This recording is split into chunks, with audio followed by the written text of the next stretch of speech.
Ladies and gentlemen, good evening. I'm Shreya Dhondiyal. You're watching the Urban Debate here on Mirrornow. Ladies and gentlemen, when an Air India flight plunges 300 feet and its pilot's dope test turns out not negative, the question will be asked: had the pilot taken drugs or psychoactive substances before the flight? A week after an Air India flight from Phuket to Delhi dropped nearly 300 feet mid-air, injuring 17 passengers and crew, that is a debate that is refusing to die. Sources familiar with the matter are telling Times Now that the pilot in command of the Air India flight tested not negative in a post-flight screening for psychoactive substances. The dope test, as you know, is mandatory after any such incident. The co-pilot passed it, but the commander hasn't. Results of a confirmatory test are still awaited. Air India, meanwhile, is distancing itself from the reported result. The airline says a post-flight screening test was conducted in accordance with applicable protocols, but they are insisting that the results have not been shared with them. Air India also says, or at least claims, that it conducts regular drug testing of crew members in compliance with civil aviation regulations, independent of any specific flight or operational incident. However, ladies and gentlemen, the Ministry of Civil Aviation has confirmed that the result of one of the pilots following the screening test does require a confirmatory test, and hence samples have been sent for confirmation. Meanwhile, both crew members have been de-rostered by the DGCA, and the government has promised action once the test results are out. But what was it actually like inside that aircraft when the flight suddenly dropped mid-air? Times Now spoke to passengers who were on board that fateful Air India flight, who are recounting the moments of panic and uncertainty inside the cabin. हमारे साथ जो आगे बैठे हुए थे ना, वो उन्होंने पहले ही शुरू में जैसे वो पायलट घुसा तभी उन्होंने बोला कि ये सीधा ही नहीं चल पा रहे हैं, शर्ट भी टक्ड इन नहीं है। ऐसा हम लोग तो पायलट्स का मतलब समझते हैं कि एकदम बहुत टिप टॉप आएंगे और बहुत अच्छे से वेल बिहेव्ड होंगे, तो वो तो जब ही समझ में आ गया था। फिर हमको भी बाद में लगा, जब वो बाद में निकल के बाहर आया था, गुस्से में ही थोड़ा सा आया, तब लगा तो सही कि वो he is not in a good condition. ये बहुत बड़ा खिलवाड़ है, इतना मतलब फैमिलीज, इतने लोग बैठे हुए, 3 साल की बच्ची उछल के इतना पीछे तक चली गई, ये कितना बड़ा खिलवाड़ कर रहे हैं यार। छोटे छोटे इंस्टेंसेस होते हैं जो ज़िंदगी भर के लिए हमारे बच्चे अब कह रहे हैं कि हमको बैठना ही नहीं कभी फ्लाइट में। It's not a good thing, तो please take care. Ladies and gentlemen, this is not the first time Air India has faced questions over pilot fitness. Back in 2015, an Air India pilot was caught in Sharjah before takeoff for an alcohol-related violation, leading to suspension from duty over what was his third reported offence. Then in 2016, alcohol was detected in a pilot's post-flight medical test after a Sharjah-Kozhikode flight. The case resulted in strong regulatory action, with the DGCA suspending the pilot for 4 years. Later in November 2018, a pilot flying the Delhi-Bangkok route missed the mandatory pre-flight alcohol test, forcing the aircraft to return shortly after takeoff. On the same day, another Air India flight faced a pilot fitness issue. On the Delhi-London route, a pilot was found unfit to fly and was grounded. And the latest incident on this timeline comes on December 2025 on the Vancouver-Delhi route, where an Air India pilot reportedly failed 2 breath analyzer tests conducted by Canadian police, resulting in the pilot being offloaded and subsequently taken off flying duties pending an inquiry. This history begets a question: what are the checks in place to determine if our pilots are fit to fly?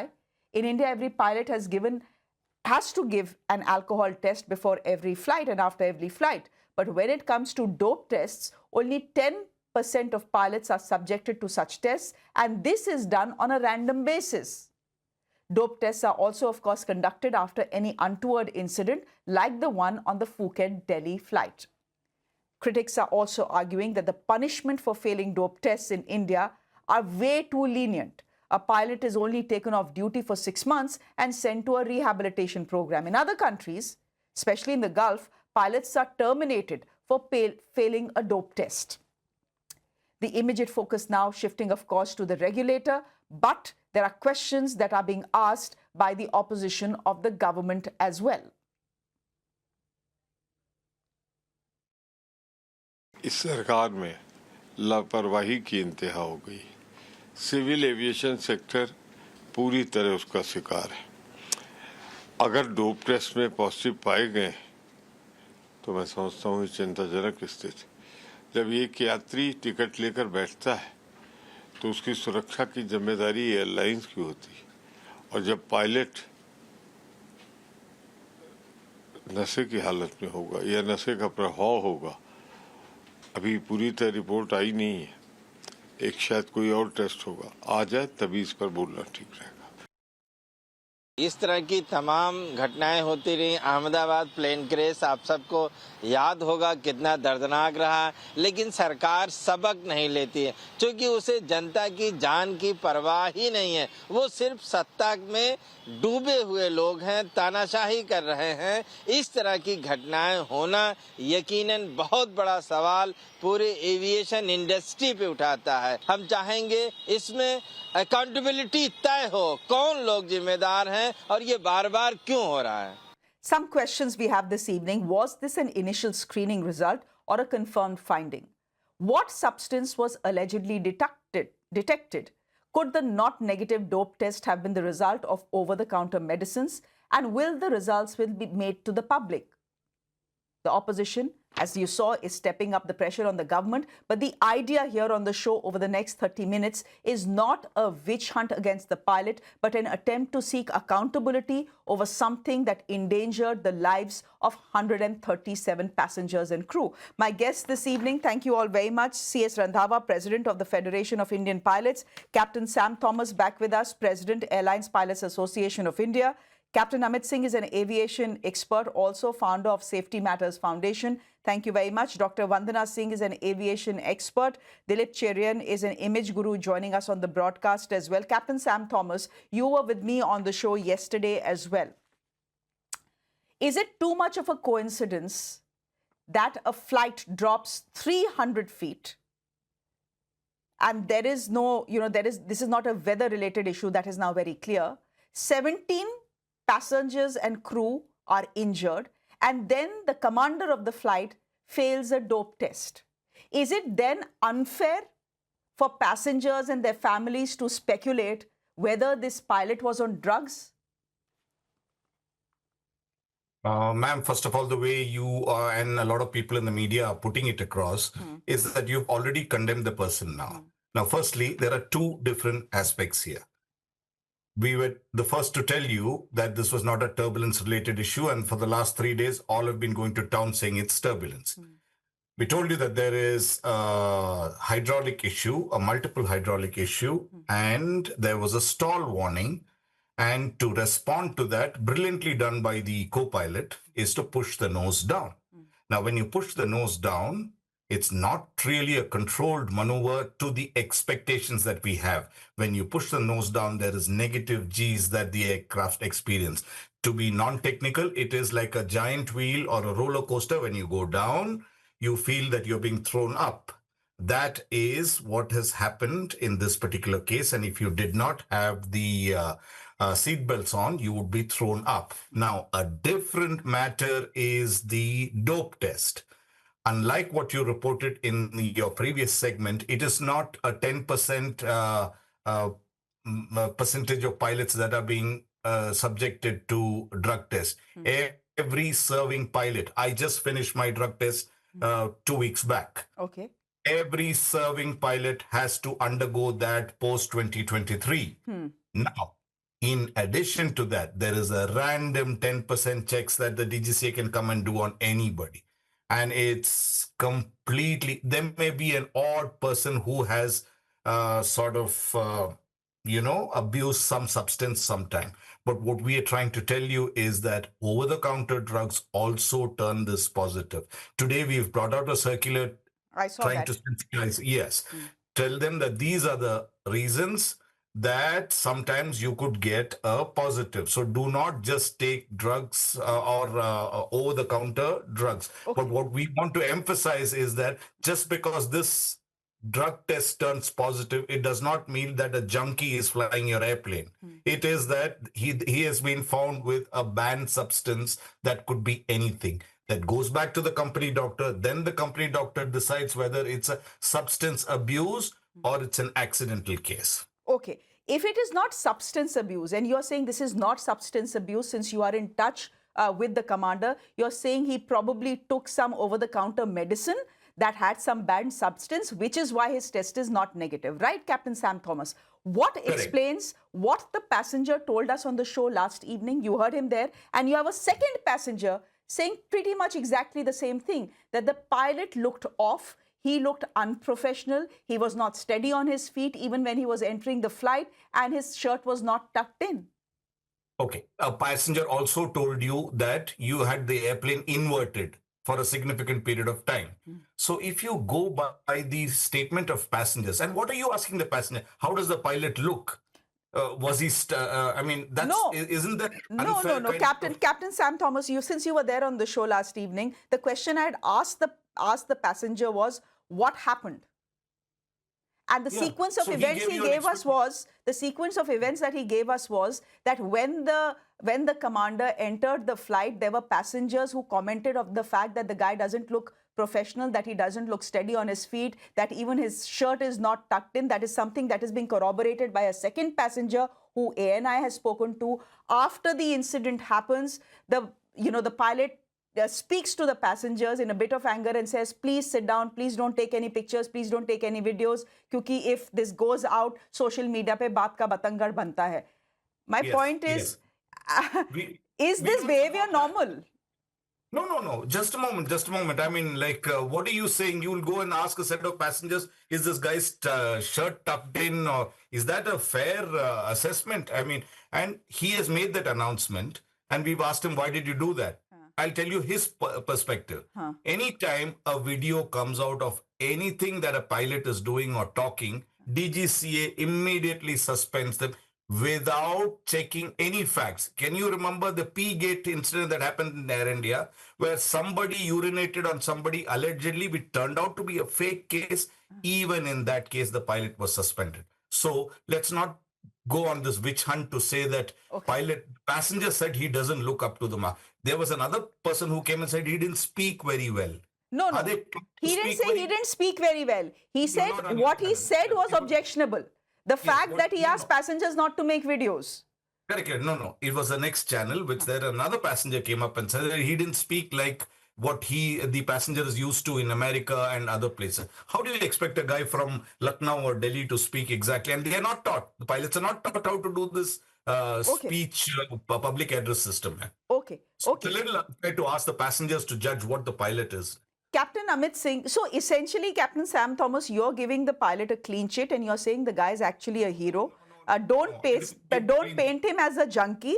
This man actually saved lives. Captain Amit Singh, is that the view you hold as well? Because look, we are all paying passengers, right? We are all paying customers, and we will have questions if something like this happens. This, as I said, is not a witch hunt, but this is an attempt to seek accountability.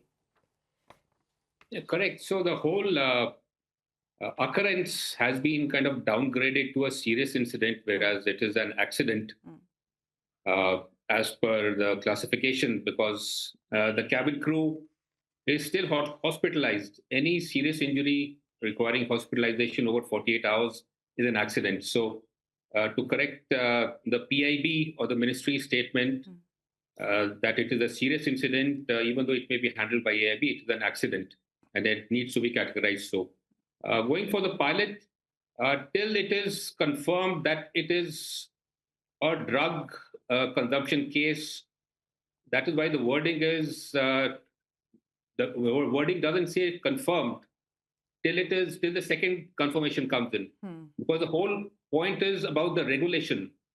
The regulation is very loose. And to say that a person has consumed drugs is kind of too premature. It may be possible, it may not be possible. The technical part also, it is unbelievable, but it may be possible. So everything is possible and not possible right now. But to emphasize that even if you have what we have in summers, Thandai, that has poppy seeds. So poppy seeds can trigger a drug test. So we have not laid down the threshold of what is a positive drug test. our regulation is very loose about it. And not much work has been done as compared to alcohol test. So while there are two different regulations for substance abuse, or what ICAO calls problematic substance abuse, we have two different, and one is more lenient, one is, we can say, a bit harsh. So the drug issue is more lenient because it lets off a person on the first case, Correct. whereas ICAO recommends that your problematic substance regulations must be in consonance with the national policies, which is the NDPS Act. So it should be in resonance with that act. That is the recommendation. So all three should be together, Correct. punishment as well as prevention. And while we emphasize the tests, ICAO says that first we have to educate people, and last is the test. But we do not do the first 3 4 steps, we go straight to the test. And in this process, if a person, we can give them benefit of doubt right now, if they have consumed some medication or whatever substance, natural substances also have certain amounts of these problematic substances, so it could happen. But what the pilot did, came out and made an announcement, is highly objectionable from the point of even safety and from the conduct of a pilot in command. So Cap- if there was a triple hydraulic failure, that called for an immediate landing at the nearest aerodrome. So neither the airline should have recommended the pilot to continue to Delhi, nor the pilot should have. Okay, Captain I Amit think Singh, that then is tell me this. negative. Tell me this. No, then tell me this.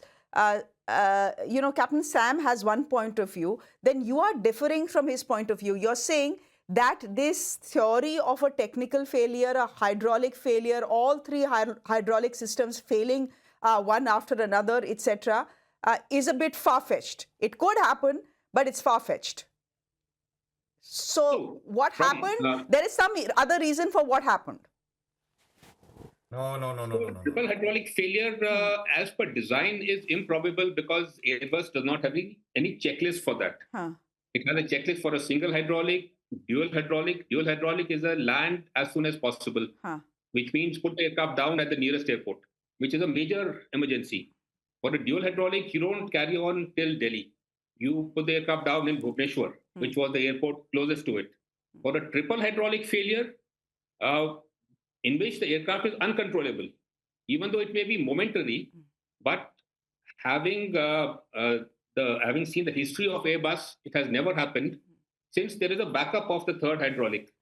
So calling maybe the Air India operations may have advised the captain, but being the PIC, a triple hydraulic, certainly I would have put the aircraft down anywhere. Captain Sam, please respond to that before I get others in. No, ma'am, I think you, both of us have flown the airplane, and it's not like we don't know what we are talking. What I'm trying to tell you is, for a momentary, there is a 6-second, and I'm basing my comments on the report filed with DGCA. Okay, if there's a triple hydraulic failure, when there is no checklist for a dual hydraulic failure, where is there a checklist for triple hydraulic failure? And in 1912, they made a ship called the Titanic and said it's unsinkable. Okay, to say that Airbus, when it was made, the A320 was made, it was uncrashable. Okay, then happened the Bangalore crash, and then happened the Paris crash. So just to go by statements made out of context, it does not mean that what the pilot in command said is wrong. He had a triple hydraulic failure for 6 seconds as per the report he has filed. And after that, the systems have recovered. Thereafter, he has spoken to Air India. He's spoken to his cabin crew. Given the complete knowledge that he had at that time and the resources that had. Firstly, it is not a discussion item between pilot and passengers as to where I should go. It's taken within the crew, and given the circumstances, he elected to go to Delhi instead of Lucknow because there was a 10-minute flying difference, 10-minute flying time difference, and he has completed that in 7 minutes, and he's done as per what the book would have allowed. Now, if you still want to pin him saying that, he should have landed there, he should know. He's taken a decision under extreme pressure, and he's done well. For his announcement, I agree with Amit. I would not have made that announcement. That was a ridiculous announcement. Okay. Dr. Vandana Singh, you're an aviation expert. Dilip Cherian, you're an image guru. Let me start with Vandana Singh. Vandana Singh, what do you make of what you've heard so far in the last 1 week? Firstly, thank you, Shreya, for having me in your show. First and foremost, I am happy that the passengers are safe, the crew is safe, and the aircraft has landed properly at Delhi. This is the first and foremost thing. Now, coming to what I make out of it, firstly, we should stick to facts. And what are the facts on the table right now? There are 2 or 3 separate investigations that are taking place. That this incident has been classified as a serious incident and it's gone to AAIB.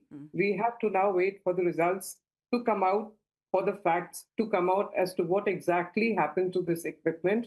Why was it brought to Delhi? Why did it not land at Bhubaneswar or Lucknow or somewhere else?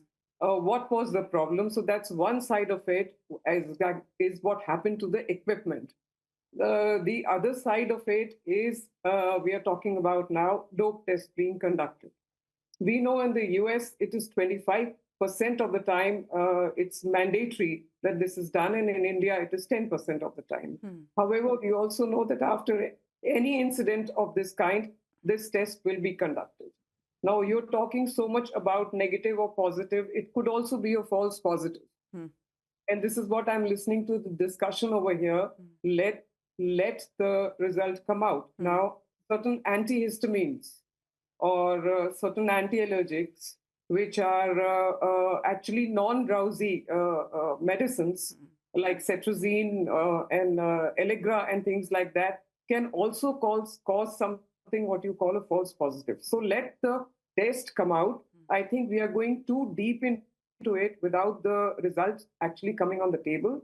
What we need to see clearly is the facts, what actually happened to the equipment, that this should not be repeated, that it was a downward drag and that this fell 300 feet is okay. But then, as I said earlier, this was the effect of the violence of the gravitational force as such, and the impact that there was no seatbelt on or not even loosely fastened, that passengers got hurt, and crew, which was probably servicing at that time, the one who had cervical fracture, has suffered so badly. Dilip, all angles need to be looked at. Okay, Dilip Cherian, as a passenger, as a flyer, as a right-minded citizen, would you say it is unfair for the media to raise questions about the pilot's dope test? The fact is, no one is saying anything officially. You know, if you put things out officially, if Air India had put out things officially, or if the DGCA had put out things officially, maybe the speculation would have been less. Right now, you just have a situation where sources are telling you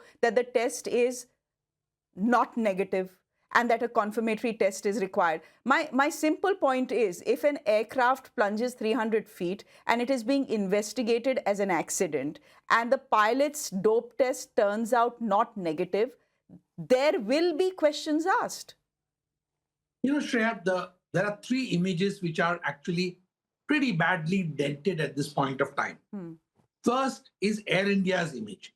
Air India, unfortunately, doesn't have an untainted image as far as this country's passengers are concerned. That is a problem area, and that has just gotten worse after this incident. Whether their lives were saved or not is something for the history books and the rosters to come up with later. The second image that has got dented is of a firm acting DGCA and Ministry of Civil Aviation. The lethargy or the lack of clarity on these issues is something I think that needs attention, because you're really talking of an industry which has had problems and passengers are having serious doubts about whether this is confined to and specific to Indian carriers in general. The third image that has got dented is that of pilots. Pilots are talking about the rule book, what is allowed, what is not allowed, what is to be filmed, what is not to be filmed, and just the sheer experience that they are expected to provide as people in command of plane. You are giving them that importance. And that stems from the fact that India is either producing far too pilots for our ambitious aviation plans, or that pilots have a very strong ability to get together and ensure that further regulations don't apply to them in the way that they should, given the high risk and high exposure of this industry. But the last thought I want to leave is, do we or do we not have, and this is a question really, do we or do we not have monitoring of everything that's going on inside the cockpit? Because trucks today have multiple cameras to make sure that truck drivers are not sleeping on at the wheel or behaving in a manner which can endanger either the material they're carrying or people on the road. So these are things that need to be sorted out from an aviation. And I don't know whether it's ICAO which will come into this or whether it's the DGCA which will come into it. But I think we need to put things to rest, given that the situation in India seems to be far worse than global carriers who have far higher volumes of passengers and flights. Mr. Randhawa, would you want to come in on that? And Sam Thomas can come in as well. Mr. Randhawa, it is not just Air India's image that is suffering, according to Mr. Dilip Cherian. It's not just India's aviation industry, but also India's pilots, whose image gets impacted every time something like this happens. Now, do we know whether why this pilot has failed the dope test? We don't know. Do we know whether there was actually a hydraulic failure, triple hydraulic failure? We don't know. These are all possibilities. These possibilities are on the table. They will be investigated. But there is a certain degree of damage, Mr. Randhawa, that has been done. You see, point number one, that the airline has not made any statement and led to a lot of speculations. They just said that there was a technical error. No, actually, they began by saying there was mid-air turbulence. Then they dropped it. Then they realized there was no turbulence. Because if you see the history of Air India, last year, if you see the number of findings which the DGC had given on Air India for maintenance action, so they didn't want another maintenance issue to come up. So maybe they must have said initially that it is turbulence. Now, what is very intriguing is that a triple hydraulic failure, where the aircraft is so designed that it should not occur, and why it has occurred for only 6 seconds, that is very, very surprising. And the aircraft loss of height, in case of a triple hydraulic failure, I think 300 feet, if the pilot has recovered, that is a good time that the aircraft has been recovered in good time. Now, regarding the dope test, there's a lot of talk going on. The initial test which is done, the sample is taken into 2 parts. So it is done, taking a lot of parameters. But the confirmatory test is based on the 6 parameters which are mentioned in car series F part 5. Okay. Right? It says six things are there: barbiturates, cocaine, all these substances are there. So then it becomes positive. Then that means it is containing those 6 parameters. Secondly, the impairment is again not sure that it is actually affected the pilot's performance. See, there are toxicology report and there is impairment report. So toxicology report will tell you that whether it has affected the pilot's body parts. The impairment report is whether the effect has actually affected the pilot's actions. So there are 2 different things. So let us wait for the confirmatory test report, and only the investigations can tell you that whether there was a triple hydraulic failure or was there a turbulence. The third point I would like to add, that in case of a triple hydraulic failure, if it occurred, then the point is it is a land as soon as possible situation. There's no question of 6 minutes or 7 seconds, what Sam Thomas is saying. Land as soon as possible means the nearest airport. So I would like to just add these points. Captain Sam, you can respond to that because Captain Amit and Captain Randhawa seem to be saying the same thing. And I want to add a supplementary question as well. While you're accusing the media of a witch hunt, the fact is, isn't the pilot body too jumping the gun in giving the pilot a clean chit? No, firstly, we have not given him a clean chit. We have not given him a clean chit under any circumstance. All we are telling is, let the investigation go through. I am in agreement with what Mr. Cherian said about the loss of image of Air India, the loss of image of pilots, particularly in India. It happens. And to put the laws in place, what you've said earlier, that there are very lax laws in India, may not be true, because up until last year, we had one of the most stringent breath analyzer laws, which said 0.00. And as far as Captain Randhawa said about land at nearest suitable airport, that is not there. There is no checklist for triple hydraulic failure. I know there are cases under which you have the checklist clearly indicating land at nearest suitable airport. There is no mention of a triple hydraulic failure in the QRH. Things can happen out of the book. I am reporting basically on what the pilot has filed with DGCA and accepted by the engineering of Air India. It clearly indicates, I have the document with me, and it clearly indicates that there was a triple hydraulic failure. There is no checklist for that, and it has recovered. It also says that once you go to direct law, you will never come back. That also has happened. That's a matter of investigation. Now, I have not given a clean chit, neither has DGCA given a clean chit to anybody. And what I'd like to emphasize is, just by putting two pilots and saying, he said A, I said B, not necessarily that both of them are wrong. Okay? Aviation is a very complex subject. We are in it. And so I think you should give us our due as far as the comments that we make are on. Because I can tell you how complicated this is. No, I'm sure it is complicated. Flying cannot be simple. And the entire point of having all of you and hearing from all of you is that we get a 360-degree view of what could have happened. Because right now things are only in the investigating stage. Again, as I said, this is not a witch hunt against the pilot. But questions will be asked. And questions should be asked. Because if questions are not asked, accountability never gets fixed. And therefore accidents happen. Nobody said questions shouldn't be asked. We are always asked questions by the regulator, by our employer, and by the media at all times.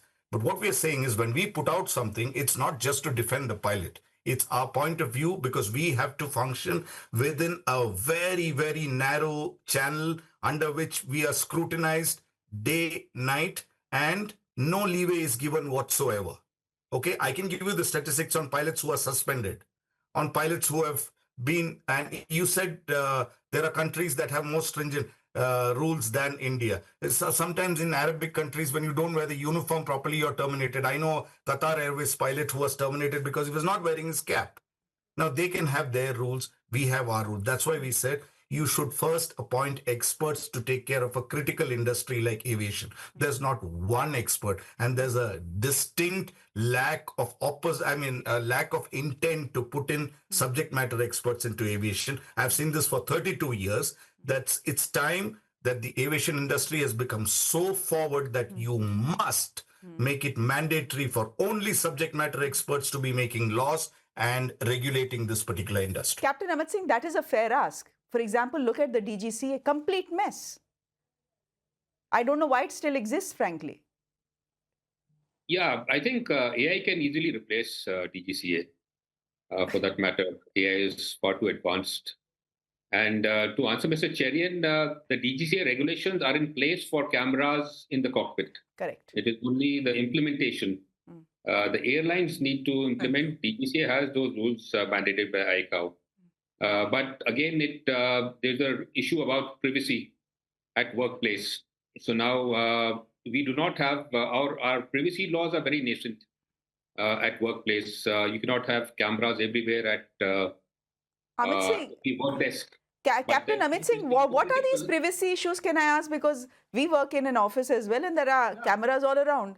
I mean, you don't have cameras in a changing room or a bathroom, but what's the problem with a camera in a cockpit? Yeah, so you can have a camera, but then there are regulations that the body of the pilot need not be identified through the pilot. Only the actions need to be. So there are certain ways it has to be regulated, and privacy has to be maintained. Like the CVR, Right. the cockpit voice recorder, the privacy has to be maintained, which means it cannot be disclosed. So similarly, laws have to be brought out about privacy of these recordings. Otherwise, it would be playing out in the media. So, for that matter, privacy laws have to be enforced rather than having a blanket, because that privacy part is not addressed by the Indian laws, even though they have allowed cameras, but only CVR is protected. Uh, this part needs to be protected as well. So, and if it can be used legally, so I don't know, any camera in the street, you cannot use the recording as per the laws against you. So that is not admissible in the court of law. So if you have a camera at the word desk, so that recording cannot be used in the court of law. So the laws are very nascent. So laws have to be mature enough how to use them and to what extent. DGCA, as far as the investigation is concerned, a lot of accidents have been downgraded to serious incidents to incidents, mere incidents. There was a SpiceJet aircraft which took off beyond the runway. The runway ended, it continued to roll and took off in Yerevan. That is an accident almost happened. That was investigated by DGCA as a mere incident. So these things continue to be degraded just for statistics and to show that everything is fine. Whereas things are going out of control. As you see, if you do not address the root cause, things will keep on propping up. Air India happened, next this happened, something else will happen because we are not addressing the real problem. As Sam said, the real problem is the foundation. We don't have people at the foundation and institutions which can bring out professionals. So that is the shortcut which is happening, and these are the results of the shortcuts. Okay, we'll leave it there for the moment. Thank you very much. The idea was, in 30 minutes to try and understand what could have possibly happened in that Air India flight that was coming from Phuket, whether this was human error, whether this was technical error, and what is the larger picture that is at play. We'll leave it there for the moment. Thank you very much. C.S. Randhawa, thank you. Captain Sam Thomas, Captain Amit Singh, Dr. Vandana Singh, and Dilip Cherian, thank you very much for your time. Ladies and gentlemen, with that, it's a quick break from me here on The Urban Debate. There's more on the other side. Do stay with us.